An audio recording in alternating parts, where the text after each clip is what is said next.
खासदार विशालदादा पाटील यांनी आज सांगलीमध्ये पत्रकार परिषद घेऊन विविध विषयांवर चर्चा केली आहे। त्यांनी मांडलेले लोकसभेमधील विषय हे सांगितले। सविस्तर त्याच अनुषंगाने सांगली विधानसभा मतदारसंघामध्ये जयश्रीताई मदनभाऊ पाटील यांना मी निवडणूक लढवू नका असा सल्ला दिला होता, पण त्यांनी तो सल्ला मान्य केला नाही व अपक्ष म्हणून त्यांनी अर्ज दाखल केला। त्याचा फायदा भाजप उमेदवाराला झाला, हे भविष्यामध्ये होऊ नये याची आम्ही काळजी घेऊ असंही ते वक्तव्य केलं।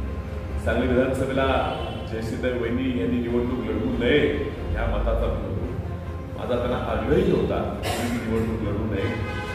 सामान्य विचार वेगळे आहेत, लोकांची परिस्थिती वेगळी आहे, तुमच्यावर झालेला अन्याय तुम्हाला लोकांकडे पोहोचवता आलेला नाही आणि त्यामुळे ह्या निवडणुकीत पराभव आहे आणि पराभवाबरोबर मतदान कमी होईल आणि ह्या उमेदवारीमुळे भाजपचा फायदा होऊ शकेल ही कल्पना त्यांना दिली होती।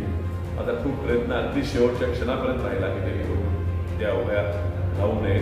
मात्र त्यांनी निर्णय लढायचा घेतल्यावर आमची कौटुंबिक हा विषय असल्यावर माझी अडचण झाली, मला त्यांना पाठिंबा द्यावा लागला।